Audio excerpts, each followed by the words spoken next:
Welcome to the Wastes. This is Grimm Grinner on all safe channels. Bet you thought the corporations had my number, didn't you? I admit, I didn't think I'd make it, but with CJ behind the wheel and a lot of luck that there weren't any hiccups on the road, we made it to the Medbay. I've been on the mend for a few days now, but wasn't supposed to be up or moving, and all the equipment was back in the RV at the time. But here I am, alive and almost kicking. So, the Medbay, for anyone who doesn't already know, is built in the remains of an old hospital, and looked after by a group that call themselves the Bears. To hear that, I'm sure, like me, you thought this might be a group of raiders, and you'd be partially correct. The Bears started out as sort of a cluster of various raider groups and mercs, and were all brought together by one Nanny Bear. The story goes that when she was wandering the wastes in the early years, Nanny Bear took out a bear that sought to make a meal out of her and her family. Armed with only a knife, she took the bear down, which left her with some pretty epic battle scars, and she fashioned a cloak out of the fur. As she wandered the wastes, telling her story, different raiders and mercs seemed to fall in line out of respect, and working with her to set up the Medbay to help those who need it out in the wastes. So it makes sense why we made tracks for this place. But it has certainly seen better days. Looks like a different raider group tore through and were pretty savage about it.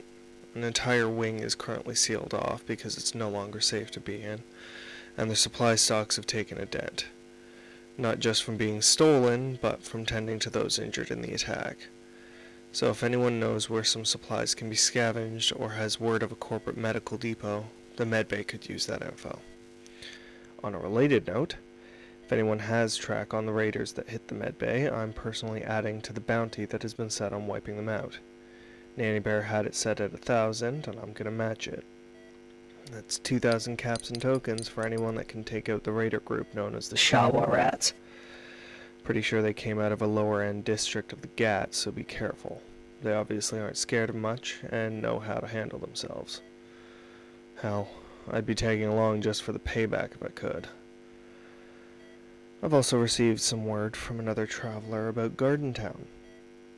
Turns out that the folks from there refer to it as the farm, which makes a lot of sense since they're doing a lot more than just planting some flowers. Farm sounds like it's pretty well secluded, and the only people that know where it is and how to get there are the people from there. They do send the occasional travelers out with some seeds and clippings to try and grow some more spaces and help with bringing some life back to the wastes. But from the sounds of things, a lot of those folks get overwhelmed in return, or face a slightly worse fate. Based on that info, it sounds like the rumors about the bakery and Lex might have some truth to them after all. Before I close things out, I do want to address the snippet of a broadcast that I caught from the corporations claiming CJ and I were dusted. I've heard the term rebels and outlaws being thrown out a lot lately, and for a long time I would have contested that. I'm just a guy with a bit of equipment trying to bring word to the people struggling in what remains of our world.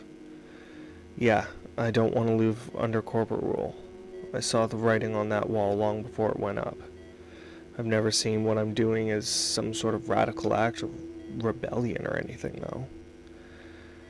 But hearing it spun to make me sound like some sort of rebel leader, using the radio waves to fuck with the corporations and incite rebellion against their corruption and deceit, that really makes me think of how messed up the wastes really are.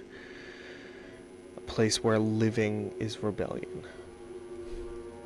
There's something poetic about that. In a world that seems to want to do everything to put you in the ground, staying out of it is the only thing you can do to fight back. So, if me putting out these broadcasts is making the corporations shake in their boots, then they'd better tighten their laces, 'cause I'm not going anywhere. And as long as there are people willing to keep on living, there will always be people ready to fight. This is Grimm Grinner, your voice of the wastes, on all channels, signing off. See you in the wastes.